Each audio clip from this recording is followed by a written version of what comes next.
beginning of this project, I began going to the park about every 3 or 4 days.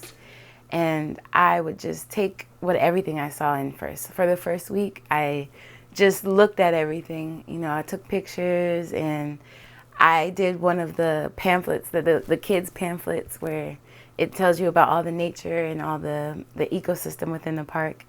So I started with that, and I just started understanding where and how things came into play, like the history of the lotus flowers, the history of the land. So I compiled that, and that's when I started doing my sketches. So in tandem with that, I was learning about the social justice movements currently going on. So the ones that I chose to focus on were the missing Indigenous women and the Black Lives Matter movement. The Black Lives Matter movement, when I say that, I'm including LGBTQ. You know, I think that a lot of people tend to leave them out, but there's a huge issue with that as well. So I included those ideas into the creation of my fabric. For example, when I did the African American rights fabric, is what I call it, an ode to African American rights, the struggle within, or the beauty within the struggle, the beauty within our survival and what we've gone through, the adversity we've survived. So I thought about that, and I thought about how the lotus flowers got to the park.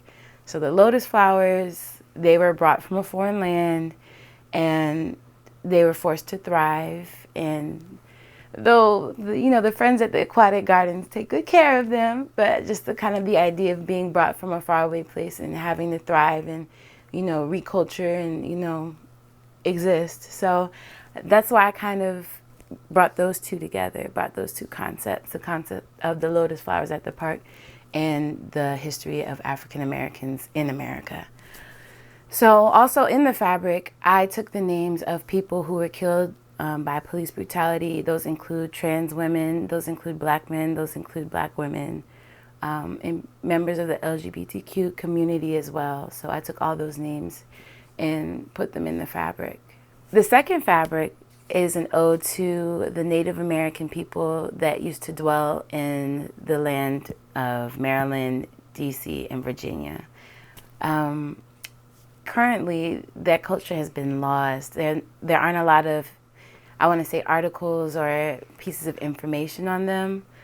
Just kind of like a general thing about their lifestyle, but nothing about their culture. Like, you can't just look up, oh, how did these women dress? How did the men dress? What was, their culture, what kind of housing and habitate, or like how did they habitate? Things like that. Also, I was really big on choosing the color red because red was the color that most indigenous cultures believe that spirits can see. So that color is really, really important about bringing in spirituality and ancestral connections. So red is like, it had to be on the fabric, in order to make the concept come full circle for me. So for the third pattern, I chose to focus on climate change. I chose the color yellow to represent the sun and the color blue to represent the ozone layer. Between the two, trying to find a balance of how much sun and the constant depletion of the ozone layer is kind of like my statement on climate change. I also chose to use the pattern of a frog reptile skin, and from the park I learned that you can tell the health of an ecosystem by looking at the frog. So I just thought that pattern, using that pattern in the color of the sky, would show that kind of like health and balance of the ozone layer, and the sun would be penetrating through. So you can still see hints of yellow in the background, but it's about that healthy balance. And that's what I was trying to convey in my fabric. So I created 3 fabrics, one representing or a statement on African American rights, one being a statement on Indigenous American rights, and the third being a statement on climate change. Each of those fabrics, I created 4 looks, and we'll have 4 models in each look.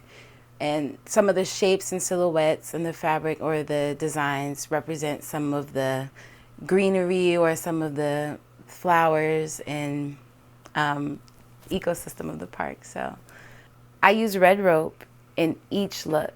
The red rope is meant to symbolize white supremacy and kind of how it affects and hinders each of these issues and ties them all together. The need for overproduction and capitalism affects climate change. The need for conquering and colonization has affected Indigenous Americans, and the Eurocentricity and I want to say in general just systematic racism is what has oppressed African Americans. So this is what kind of ties all of these issues together, and the rope is meant to show constriction, and it's meant to limit the figure or the person wearing it.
Ambibu wasitoto na nkondo unasala ni popo ya